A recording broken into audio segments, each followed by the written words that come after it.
All right, this is for Pisces, Cancer, Scorpio. This is dealing with.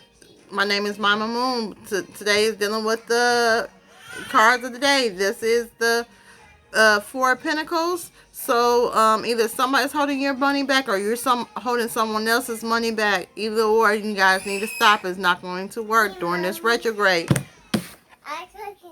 Okay, baby. And then you guys might be working with the Aquarius, or the naked truth is going to come out, or your wish is going to be granted. This is the cards of the week. I mean, cards of the day. So be safe, be true, be blessed. Have a nice rest of the day, Pisces, Cancer, Scorpio.